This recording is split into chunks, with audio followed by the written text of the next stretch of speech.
नमस्कार, स्वागत है आप सभी का डीडी न्यूज के इस खास बुलेटिन एक्सप्रेस 100 में, जहां हम आपके लिए लेकर आते हैं राजनीति, मनोरंजन, देश दुनिया, खेल और व्यापार जगत की सभी बड़ी खबरों को एक्सप्रेस यानी कि फटाफट अंदाज में। आपके साथ मैं हूं संध्या शर्मा। तो देखिए खबरें तेज रफ्तार से। लोकसभा चुनाव के 7वें और अंतिम चरण के प्रचार के लिए सभी दलों ने पूरी ताकत झोंक दी है। इसी कड़ी में भाजपा के स्टार प्रचारक और प्रधानमंत्री नरेंद्र मोदी आज झारखंड और पश्चिम बंगाल में चुनाव प्रचार करेंगे। प्रधानमंत्री नरेंद्र मोदी सबसे पहले झारखंड के दुमका में एक जनसभा को संबोधित करेंगे। इसके बाद पीएम बरसात में चुनाव प्रचार करेंगे। जादवपुर में भी पीएम की एक जनसभा है, जहां वो संबोधित करेंगे। झारखंड के बाद प्रधानमंत्री नरेंद्र मोदी पश्चिम बंगाल का रुख करेंगे। यहां प्रधानमंत्री उत्तर कोलकाता सीट से भाजपा उम्मीदवार तापस रॉय के समर्थन में रोड शो करेंगे। उत्तर कोलकाता में रोड शो से पहले प्रधानमंत्री नरेंद्र मोदी नेताजी सुभाष चंद्र बोस को श्रद्धांजलि देंगे। इसके साथ ही पीएम शाम को स्वामी विवेकानंद की प्रतिमा पर माल्यार्पण करेंगे। भारतीय जनता पार्टी के राष्ट्रीय अध्यक्ष जेपी नड्डा आज चुनाव प्रचार के लिए हिमाचल प्रदेश का रुख करेंगे। जेपी नड्डा हिमाचल में शिमला, मंडी और हमीरपुर में जनसभा को संबोधित करेंगे। लोकसभा चुनाव के अंतिम चरण में हिमाचल की 4 लोकसभा सीटों पर 1 जून को मतदान किया जाएगा। उधर केंद्रीय गृह मंत्री अमित शाह ओडिशा के चांदबाली, पनिकोइली और निमापाड़ा संसदीय क्षेत्र में जनसभाओं को संबोधित करेंगे। ओडिशा की चांदबाली लोकसभा सीट से भाजपा प्रदेश अध्यक्ष मनमोहन सामल चुनाव लड़ रहे हैं। लोकसभा चुनाव 2024 के 7वें और आखिरी चरण की वोटिंग 1 जून को होनी है। इसी चरण में लोकसभा सीट वाराणसी में भी वोटिंग होनी है, जिसके लिए विभिन्न दल जोर शोर से प्रचार में जुटे हुए हैं। इसी कड़ी में सपा अध्यक्ष अखिलेश यादव और कांग्रेस नेता राहुल गांधी आज कुशीनगर और वाराणसी में संयुक्त जनसभा को संबोधित करेंगे। इसके साथ ही सपा अध्यक्ष अखिलेश यादव बांसगांव में भी जनसभा करेंगे। वहीं कांग्रेस पार्टी के अध्यक्ष मल्लिकार्जुन खड़गे और कांग्रेस नेता राहुल गांधी ओडिशा के भद्रक में भी चुनाव प्रचार करेंगे। उत्तर प्रदेश के बलिया में लोकसभा चुनाव से ठीक पहले समाजवादी पार्टी को बड़ा झटका लगा है। पूर्व कैबिनेट मंत्री और मुलायम सिंह यादव के बेहद करीबी रहे नारद राय ने पार्टी छोड़ने का ऐलान कर दिया है। पूर्वांचल के दिग्गज नेता नारद राय ने अखिलेश यादव पर अपमान करने का आरोप लगाया। नारद राय ने भारतीय जनता पार्टी में शामिल होने की भी मंशा जाहिर की है।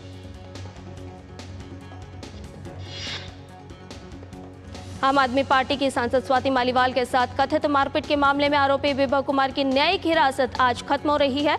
दिल्ली के मुख्यमंत्री अरविंद केजरीवाल के निजी सचिव विभव कुमार को आज 30 हजारी कोर्ट में पेश किया जाएगा। विभव कुमार को कल अदालत से कोई राहत नहीं मिली और उनकी जमानत याचिका को अदालत ने खारिज कर दिया था। विभव कुमार के वकील की ओर से सीसीटीवी फुटेज संरक्षित करने की मांग पर भी अदालत में आज सुनवाई होगी। पिछली सुनवाई में दिल्ली पुलिस की ओर से सीएम आवास के लिए गए सीसीटीवी फुटेज को संरक्षित करने की मांग विभव के वकील ने की थी। जानकारी के मुताबिक विभव कुमार अपनी जमानत के लिए दिल्ली हाई कोर्ट में अपील दायर कर सकते हैं। झारखंड के पूर्व मुख्यमंत्री हेमंत सोरेन की जमानत याचिका पर आज जस्टिस रोंगन मुखोपाध्याय की पीठ सुनवाई करेगी। प्रवर्तन निदेशालय ने हेमंत सोरेन को 31 जनवरी को रांची में गिरफ्तार किया था। हेमंत सोरेन ने अदालत के सामने दलील दी है कि बॉर्गेन सर्कल में 8.5 एकड़ जमीन के किसी भी दस्तावेज में उनका नाम नहीं है, न ही उनके खिलाफ धन शोधन निवारण अधिनियम के तहत कोई अपराध बनता है। हेमंत सोरेन लंबे समय से भ्रष्टाचार के आरोप में जेल में बंद हैं। उन्होंने जमानत के लिए कल झारखंड हाईकोर्ट का रुख किया और जल्द सुनवाई की मांग की। जम्मू कश्मीर के सांबा जिले में ब्लास्ट हुआ है। इसकी जद में आने से 3 लोग घायल हो गए। सूचना मिलने पर स्थानीय पुलिस और अन्य सुरक्षा बल मौके पर पहुंचे। मामले की जांच की जा रही है। जानकारी के मुताबिक खारा मदाना इलाके में आग की वजह से वहां पड़े एक जंग लगे मोर्टार शेल में यह ब्लास्ट हुआ है। दिल्ली से वाराणसी जा रही इंडिगो की एक फ्लाइट में बम होने की सूचना से हड़कंप मच गया। विमान को जांच के लिए एक आइसोलेशन बे में ले जाया गया है। हवाई अड्डे के अधिकारी के अनुसार विमानन सुरक्षा और एक बम निरोधक टीम फिलहाल मौके पर है। इमरजेंसी गेट से सभी को फ्लाइट से बाहर निकाला गया है। फिलहाल मामले में कई अधिकारी मौके पर पहुंचे और जांच की जा रही है। इस दौरान सभी आवश्यक प्रोटोकॉल का पालन किया गया है और हवाई अड्डा सुरक्षा एजेंसियों के दिशा निर्देशों के अनुसार विमान को सुदूर खाड़ी में ले जाया गया है।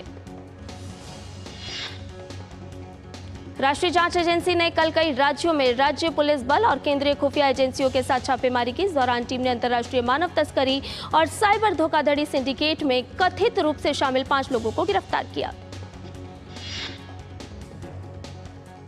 एनआईए ने बताया कि महाराष्ट्र, उत्तर प्रदेश, बिहार, गुजरात, दिल्ली, हरियाणा, पंजाब और चंडीगढ़ में 15 स्थानों पर छापेमारी की गई। इस दौरान टीम ने वडोदरा के मनीष हिंगू, गोपालगंज के प्रहलाद सिंह, दक्षिण पश्चिम दिल्ली के नबियालम रे, गुरुग्राम के बलवंत कटारिया और चंडीगढ़ के सरताज सिंह को गिरफ्तार किया है।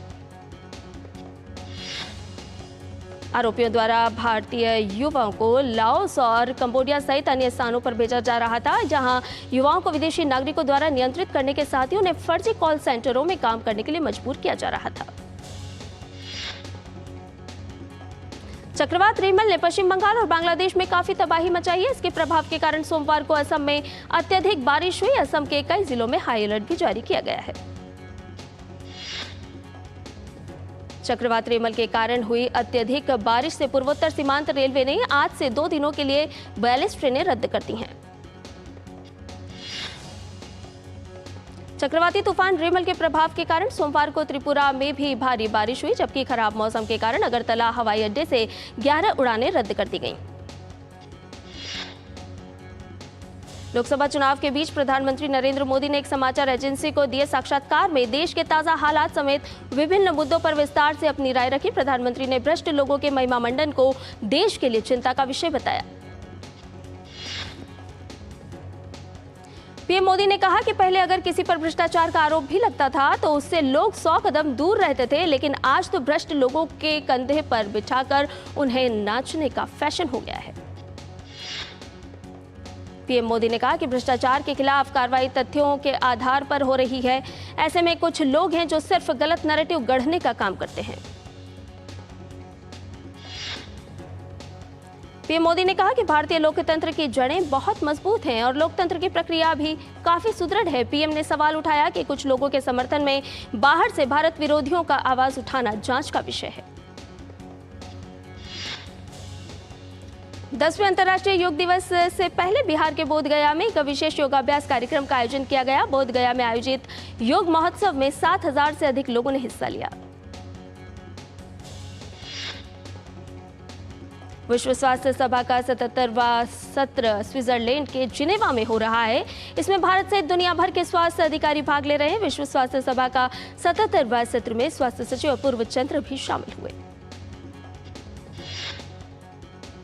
उत्तराखंड में 4 धाम यात्रा जोरों पर है। श्रद्धालुओं की बढ़ती संख्या को देखते हुए मुख्यमंत्री धामी ने ऑफलाइन रजिस्ट्रेशन 31 मई तक बंद करने के निर्देश दिए थे। उत्तराखंड के मुख्यमंत्री पुष्कर सिंह धामी ने ऋषिकेश में 4 धाम यात्रा के रजिस्ट्रेशन कार्यालय का निरीक्षण किया और साथ ही वहां रुके हुए तमाम श्रद्धालुओं से मुलाकात की और उनसे बातचीत की। मुख्यमंत्री पुष्कर सिंह धामी ने अधिकारियों को 4 धाम यात्रा में श्रद्धालुओं को दी जा रही सभी सुविधाओं और व्यवस्थाओं जैसे भोजन, पेयजल, बिजली, शौचालय, दवाइयों और अन्य सभी सुविधाओं और अधिक सुदृढ़ बनाने के भी निर्देश दिए। भीषण गर्मी के बीच मौसम विभाग ने राहत भरी खबर दी है। विभाग ने इस वर्ष जून से सितंबर तक मानसून में सामान्य से अधिक वर्षा का अनुमान व्यक्त किया है। मौसम विभाग के महानिदेशक डॉक्टर मृत्युंजय महापात्रा ने कहा कि देश में दक्षिणी पश्चिम मानसून के दौरान 106% बारिश होने का अनुमान है। इसमें 4% का फेरबदल हो सकता है। मौसम विभाग के महानिदेशक ने कहा कि मध्य भारत और दक्षिणी प्रायद्वीप में वर्षा सामान्य से अधिक, पश्चिमोत्तर भारत में सामान्य तथा पूर्वोत्तर में सामान्य से कम रहने की संभावना है। जून में पूरे देश में बारिश सामान्य रहेगी। डॉक्टर महापात्रा ने कहा कि अगले 5 दिनों में मानसून के केरल पहुंचने के लिए परिस्थिति अनुकूल बनी हुई है। गर्मी का कहर थमने का नाम नहीं ले रहा है। राजस्थान के फलौदी में सबसे अधिक तापमान 49.4 डिग्री सेल्सियस दर्ज किया गया। दिल्ली वासियों के लिए भी तेज गर्मी परेशानी का कारण बनी हुई है। उत्तर दिल्ली का मुंगेशपुर इलाका 48.8 डिग्री सेल्सियस अधिकतम तापमान के साथ दूसरा सबसे गर्म स्थान रहा। वहीं जम्मू कश्मीर, हिमाचल प्रदेश, गुजरात और विदर्भ में भी लू की स्थिति रही। लगातार बढ़ती गर्मी से बेहाल लोगों को विशेष सावधानी बरतने और अनावश्यक बाहर ना निकलने की सलाह दी गई है। पेय पदार्थों का अधिक से अधिक सेवन करने को कहा गया है।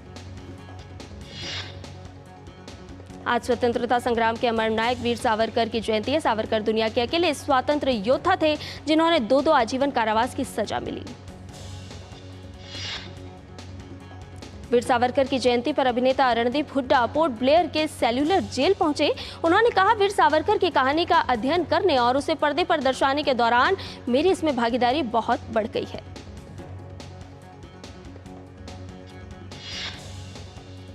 और इसके साथ ही बुलेटिन में फिलहाल रुक रहे एक छोटे से ब्रेक के लिए जल्द हाजिर होंगे। आतंकवाद, नक्सलवाद पर होता रहेगा कड़ा प्रहार, ये है मोदी की guarantee.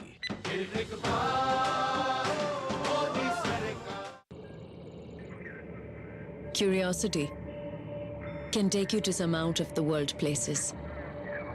Took me to the moon today. Curious about this place? Scan this QR code before I take it off with my Seat tires.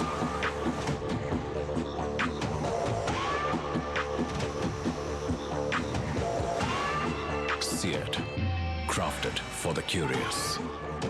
बात जब पीढ़ियों के लिए बनने वाले घर की हो तो जिम्मेदारी बड़ी हो जाती है। गैलेंट समझता है ये जिम्मेदारी। अब डबल एम रिब्स के साथ गैलेंट एडवांस TMT रीबार, निर्माण का real hero. Delivery boy has picked your order. अरे भाई, पता है भूख लगी है। 30 मिनट का मैसेज नोटिफिकेशन आया था ना। मैसेज के सारे थोड़ी बैठ सकते हैं। कल आपने कुछ शेयर्स बेचे थे ना? हाँ, तो चेक किया? मैसेज आया तो था। सिर्फ मैसेज काफी नहीं है। आप शेयर मार्केट में कोई भी ट्रांजैक्शन करते हैं ना, तो स्टॉक एक्सचेंज से आए SMS या ईमेल को अपने डीमैट अकाउंट और बैंक स्टेटमेंट के साथ भी टैली कीजिए। बेटा, भूख में ना दिमाग बंद हो जाता है। समझकर इन्वेस्ट कर। डॉक्टर ऑर्थो ऑयल के रेगुलर मसाज से जॉइंट हेल्थी रहते हैं। और अगर प्रॉब्लम बहुत पुरानी है तो डॉक्टर ऑर्थो कैप्सूल्स साथ लेना ना भूलें। अब दर्द भी घुटने टेकेगा। सोचा आपको याद दिला दूं कि मोदी के पहले की सरकारों ने अदालतों में घसीट के ले गए हमारे आराध्य को। वोट देने से पहले सोचना जरूर।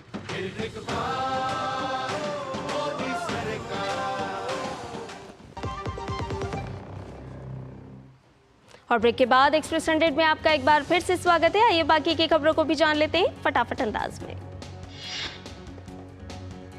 उद्योगपति गौतम अडानी की कंपनी अडानी एनर्जी सॉल्यूशंस ने 12,500 करोड़ रुपए जुटाने का फैसला किया है।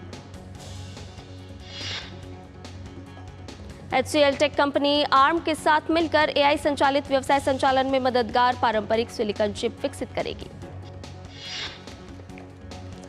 गोल्डमैन सैक्स ने कैलेंडर वर्ष 2024 के लिए भारत की GDP ग्रोथ के अपने पूर्वानुमान को 10 आधार अंक बढ़ाकर 6.7% कर दिया है। गूगल अपने पिक्सल स्मार्टफोन्स में लगने वाली ट्रांसफर चिप बनाने के लिए अब ताइवान सेमीकंडक्टर मैन्युफैक्चरिंग कंपनी की तरफ रुख कर सकता है। हुंडई मोटर कंपनी भारत में अपनी यूनिट का IPO लाने की योजना बना रही है। इसके लिए उसने कोटक महिंद्रा बैंक और मॉर्गन स्टैनली को सलाहकार के रूप में शामिल किया है। मुंबई अहमदाबाद बुलेट ट्रेन परियोजना के तहत चल रहे काम में तेजी लाने के लिए मुंबई के घनसौली में 394 मीटर लंबी एक अतिरिक्त मध्यवर्ती सुरंग बनाई गई है। 26 मीटर गहरा नया टर्मिनल 3.3 किलोमीटर लंबा है और यह दोनों तरफ 1.6 मीटर सुरंग बनाने के लिए के साथ पहुंच प्रदान करेगा। LIC का नेट मुनाफा सालाना आधार पर 2% बढ़कर 13,763 करोड़ रुपए रहा। दूरसंचार कंपनियों को स्पेक्ट्रम शुल्क के भुगतान के साथ साथ GST का भी भुगतान करना होगा। कहा गया है कि दूरसंचार कंपनियों को प्रत्येक किस्त के साथ 18% GST का भुगतान करना होगा। ईवीटेक कंपनी जेप इलेक्ट्रिक ने $15 मिलियन का निवेश जुटाया है। इसकी मदद से कंपनी अपनी फ्लीट को 21,000 से बढ़ाकर 2 लाख करेगी। इसके साथ ही कंपनी अपने ऑपरेशन का विस्तार 2026 तक 15 शहरों में करेगी।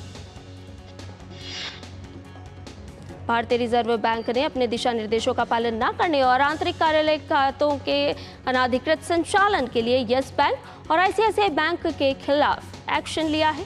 इन दोनों पर कुल मिलाकर 1.91 करोड़ रुपए का जुर्माना लगाया गया है। मुकेश अंबानी की रिलायंस जियो भारत में दबदबा बनाने के अब अफ्रीकी मार्केट में एंट्री करने वाली है। दरअसल अफ्रीकी देश घाना ने रिलायंस जियो की सब्सिडरी टेक महिंद्रा और दूसरे वेंडर्स के साथ देश में 4G और 5G इंफ्रास्ट्रक्चर लगाने के लिए डील साइन की है। भारतीय कमोडिटी टाइकून अनिल अग्रवाल की कंपनी वेदांता लिमिटेड कुछ ही हफ्तों में शेयर बेचने पर विचार कर रही है। इस बिक्री से कंपनी को लगभग 85 अरब रुपए तक मिल सकते हैं। रियल एस्टेट कंपनी शोभा लिमिटेड ने अगले 5 साल में अपनी इक्विटी पूंजी को 4 गुना बढ़ाकर 10,000 करोड़ रुपए तक पहुंचाने का लक्ष्य रखा है और वह चालू वित्त वर्ष में करीब 2,000 करोड़ रुपए जुटाने के लिए राइट्स इशू लाने वाली है। केएल एयरवेज और कलानिधि मारन ने कहा है कि वो स्पाइस जेट और उसके प्रमुख अजय सिंह के 1,323 करोड़ रुपए से अधिक का हर्जाना मांगेंगे। पापुआ न्यू गिनी के काउकलाम गांव में हुई लैंडस्लाइड में 2,000 से ज्यादा लोग दबे हुए हैं। काउकलाम में माउंट मुकालो पहाड़ का एक हिस्सा ढह गया है, जिससे मलबा गांव में आ गिरा। अमेरिका के टेक्सास, ओक्लाहोमा और अरकान्स राज्यों में आए टॉर्नेडो के कारण 18 लोगों की मौत हो गई और 42 से ज्यादा लोग घायल हो गए हैं। जानकारी के मुताबिक तूफान, ओलावृष्टि और तेज हवा के कारण लगभग 10 करोड़ लोग प्रभावित हुए। रूसी सेना ने डोनेट्स और खार्किव क्षेत्र में एक गांव पर कब्जा करने का दावा किया है। उधर माइकोलाइव क्षेत्र में हुए रूसी हमले में 2 लोगों की मौत हो गई। रूस की तरफ से दागी गई मिसाइल के कारण कॉफी शॉप और कार की दुकान में आग लग गई। अमेरिका के दक्षिणी मैदानी क्षेत्रों ओजाक्स समेत 4 प्रांतों में तूफान से 21 लोगों की मौत हो गई और सैकड़ों भवन तबाह हो गए। अधिकारियों के अनुसार अरकान्सस में 8, टेक्सास में 7, केंटुकी में 4 और ओक्लाहोमा में 2 लोगों की मौत हो गई। जापान, चीन और दक्षिण कोरिया के नेता करीब 4 सालों में पहली बार त्रिपक्षीय वार्ता के लिए दक्षिण कोरिया की राजधानी सियोल में मिले। इस बैठक के दौरान चीन के प्रधानमंत्री ली कियांग, दक्षिण कोरिया राष्ट्रपति यू सुक योल और जापानी प्रधानमंत्री फूमियो किशिदा ने व्यापार, सुरक्षा समेत कई अहम मुद्दों पर चर्चा की। उत्तर कोरिया की एक नई सैटेलाइट लॉन्च करने का प्रयास विफल हो गया। यह वीडियो उस समय का है जब उत्तर कोरिया की एक नई सैटेलाइट लॉन्च करने का प्रयास विफल रहा। केंटुकी के गवर्नर एंडी बेशियर ने राज्य में आए बवंडर से 4 लोगों की मौत हो गई है और घरों को नष्ट होने के बाद आपातकाल की स्थिति घोषित कर दी है। बांग्लादेश में चक्रवात रिमल के आने से हजारों घर और नदी संरक्षण बांध बाढ़ में डूब गए और क्षतिग्रस्त हो गए, जिससे कम से कम 10 लोगों की मौत हो गई। यूक्रेन के खार्किव में तेज होते रूसी हमलों के बीच राष्ट्रपति व्लादिमीर ज़ेलेंस्की स्पेन के दौरे पर पहुंचे। संघर्ष में रूस को उचित जवाब देने के लिए वायु रक्षा प्रणाली और हथियारों की कमी की शिकायत करने वाले ज़ेलेंस्की ने द्विपक्षीय रक्षा समझौते पर हस्ताक्षर किए। समझौते के तहत स्पेन ने यूक्रेन को 1 अरब यूरो के सैन्य उपकरण उपलब्ध कराने का वादा किया है। समझौते में यूक्रेन की प्रमुख क्षमता आवश्यकताओं को प्राथमिकता देते हुए जमीनी, हवाई, नौसैनिक और अन्य उपयोगों के लिए आधुनिक सैन्य उपकरणों की आपूर्ति पर भरोसा दिया गया है। वेस्ट इंडीज की टीम को अगले महीने शुरू होने वाले T20 विश्व कप से पहले जोरदार झटका लगा है। टीम के दिग्गज ऑलराउंडर जेसन होल्डर चोट के कारण विश्व कप से बाहर हो गए हैं। आईपीएल के सीजन में छाए आरसीबी के विराट कोहली। विराट ने 15 मैचों में 741 रन बनाए, दूसरी बार ऑरेंज कैप पर जमाया कब्जा। वहीं पंजाब किंग्स के हर्षल पटेल ने पर्पल कैप को किया अपने नाम। 14 मैचों में झटके 24 विकेट। भारत के अनुभवी तैराक श्रीहरि नटराज ने फ्रांस में चल रहे 30वें मेयर नॉस्ट्रम तैराकी टूर्नामेंट में 50 मीटर बैक स्ट्रोक में रजत पदक अपने नाम कर लिया। ओलंपिक स्वर्ण पदक विजेता और भारत के स्टार भाला फेंक खिलाड़ी नीरज चोपड़ा 28 मई को ऑस्ट्रावा गोल्डन स्पाइक 2024 में हिस्सा नहीं लेंगे। वहीं सीनियर भारतीय महिला हॉकी टीम को भी हार का दंश झेलना पड़ा। टीम को FIH हॉकी प्रो लीग में अर्जेंटीना के हाथों 3-0 से हार मिली। भारतीय महिला हॉकी टीम अब 1 जून को जर्मनी के खिलाफ मुकाबला खेलेगी। हाल के तीसरे ग्रैंड स्लैम फ्रेंच ओपन में पुरुष एकल वर्ग में ब्रिटेन के एंडी मर्रे को पहले दौर में ही हार का मुंह देखना पड़ा। वहीं फ्रांस रिचर्ड गैस्के भी फ्रेंच ओपन के अगले दौर में पहुंचने में सफल रहे। रिचर्ड गैस्के ने पहले दौर के मुकाबले में क्रोएशिया के बोर्ना कॉरिच को 7-6, 7-6, 6-4 से मात दी। फ्रांस के अलेक्जेंडर मुलर ने भी फ्रेंच ओपन के अगले दौर में प्रवेश किया। मुलर ने पहले दौर में मैच में ल्यूका नार्डी को 6-4, 6-1, 6-3 से शिकस्त दी। फ्रेंच ओपन के महिला एकल वर्ग के मुकाबले की बात करें तो यहां चेक गणराज्य की बारबोरा क्रेस्सिकोवा को पहले दौर में हार का सामना करना पड़ा। वहीं अमेरिका की सोफिया कैनिन ने भी अगले दौर में प्रवेश किया। कैनिन ने जर्मनी की लॉरा सिगमंड को 4-6, 6-2, 6-2 से मात दी। और आइए अब आपको सीधे लिए चलते हैं श्रीहरिकोटा के सतीश धवन अंतरिक्ष केंद्र, जहां पर अग्निबाण रॉकेट लॉन्च किया जा रहा है।